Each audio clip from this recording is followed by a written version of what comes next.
Good morning, જય શ્રી કૃષ્ણ, જય સ્વામિનારાયણ, જય જિનેન્દ્ર અને Sitaram. Welcome to our new vlog. ચલો, આજે છે મંગળવાર અને જો અત્યારમાં અમારું કામ તો બધું પતી ગયું છે મસ્ત. અને હમણાં તો પુરુષોત્તમ મહિનો છે એટલે મમ્મી રોજ મસ્ત વાઘા પહેરાવે છે કાનાજીને.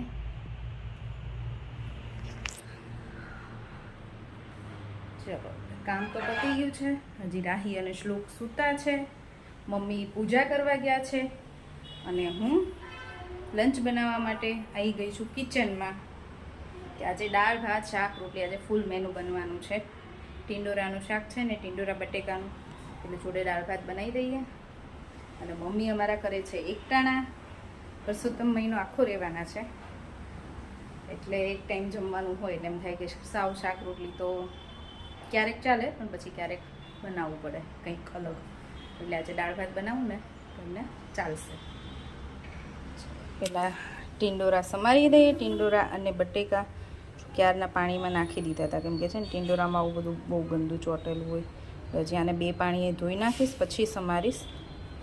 એટલે છે ને પછી સમારીને પછી નહીં ધોવાના. જો અમારા લંચમાં છે ને આજે જો આ ટીંડોરા બટેકાનું શાક બની ગયું છે. જે કાચા પપૈયાનો સંભારો છે, મરચાં અને પપૈયાનો મમ્મીએ સંભારો બનાવ્યો છે. ભાત થઈ ગયા છે. દાળ વઘારવા માટે તેલ મૂકી દીધું છે, હવે દાળ વઘારવાની બાકી છે અને રોટલી કરવાની. સંભારો મમ્મીએ કર્યો, દાળ ભાત શાક તો મેં કર્યું, સંભારો મમ્મીને મેં કીધું તમે બનાવો.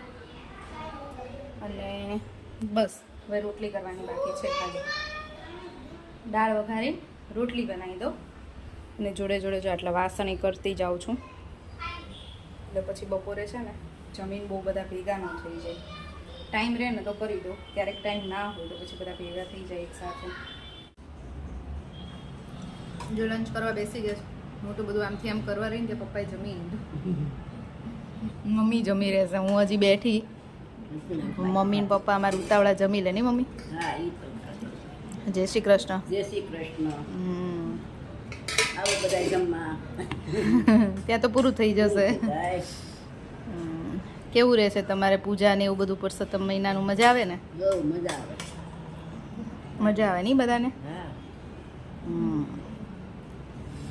ચલો, થોડીક આ કરે, અલગ અલગ બધી પૂજાઓ કરે, અલગ અલગ બધું સારું. તમે તો ભજન ને બધું સાચું કરે.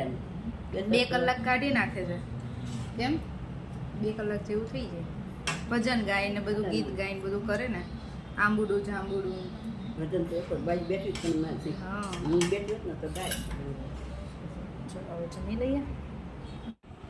ચલો, જો સાંજના 5 વાગ્યા છે ને હું ને રાહી છે ને મેમરી ચેસ રમતા હતા. એમાં એક વખત રાહી વિન થઈ છે અને 2 વખત હું વિન થઈ છું. પહેલાં તો જ્યારે આ ગેમ લીધી ને તો રમતા ને તો હું તો એવું યાદ જ ન રાખું કે કયો કલર ક્યાંથી નીકળે છે તો પછી આપણે વિન થઈએ ને, તો એવું ધ્યાન જ ના રાખું, ખાલી એમનામ જ રમતી એવું. પણ હવે તો હું રાહીની જેમ ધ્યાન રાખું કયો કલર ક્યાં નીકળે છે ને તો હું વિન થાવ. મજા આવે છે આ રમવાની. કેમ રાહી?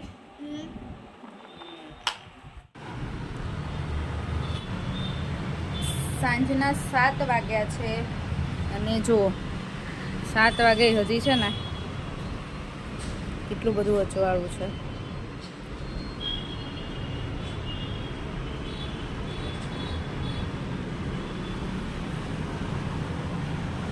આજે મેં છે ને વહેલા શાક બનાવી દીધું છે. ચોળી બટેકાનું શાક બનાવવાનું હતું એટલે શાક બનાવી દીધું છે. રોટલીનો લોટ બાંધી દીધો છે. હવે પછી થોડી વાર પછી રોટલી કરીશ, કેમ કે અત્યારમાં તો કોઈ જમવા આવવાનું નથી. પણ ગરમીનું પછી કંટાળો બહુ આવે ને, મેં કીધું લાવ આજ તો મેં કીધું વહેલા શાક બનાવીને પછી શાંતિથી બેસું.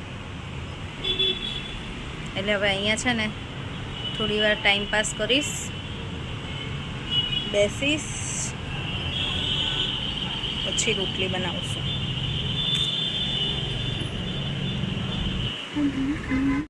છે ને જો મસ્ત ચોળી બટેકાનું શાક અને રોટલી. શાક અને રોટલી તૈયાર છે. છોકરાઓ આવી ગયા છે રમીને, પપ્પાએ આવી ગયા છે, પણ હવે કેયુર આવે ને પછી અમે બધા સાથે બેસીશું જમવા. જો અમે ડિનર કરીને નીચે આવી ગયા છીએ, કામ પતાવીને બધું, અને મસ્ત પવન છે આજે. પવન બહુ મસ્ત છે, ઠંડો ઠંડો. અને અમે જઈએ છીએ ડીમાર્ટમાં થોડી શોપિંગ કરવા.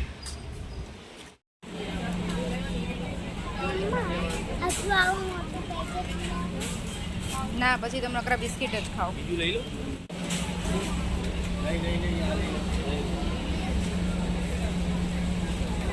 બિસ્કિટથી દરાસ જ નહીં હો ગત્યો.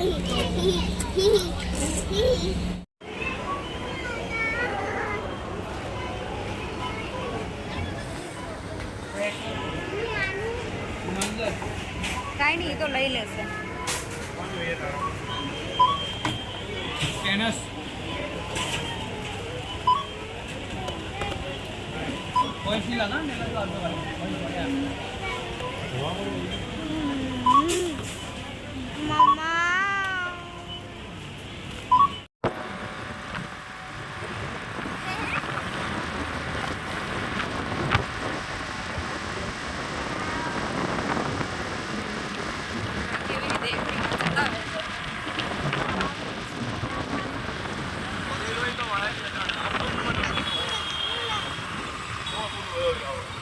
ડોગી બે સાઈડ આગળ જોયું.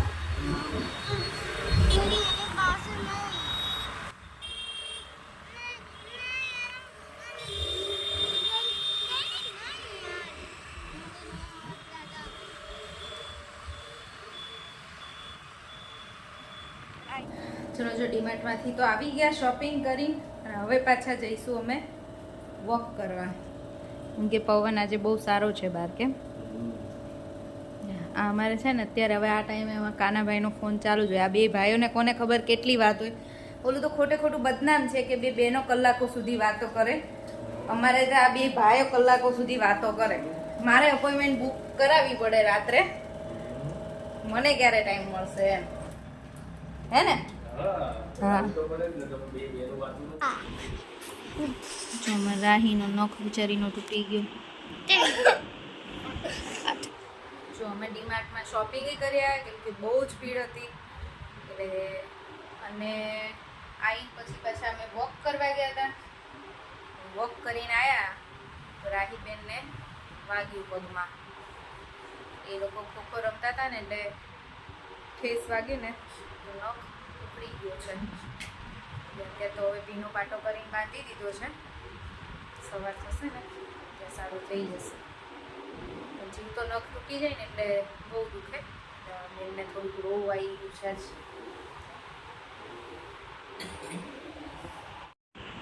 અત્યારે છે ને એને આવી રીતે ભીનું કપડું કરી બાંધી દીધું છે.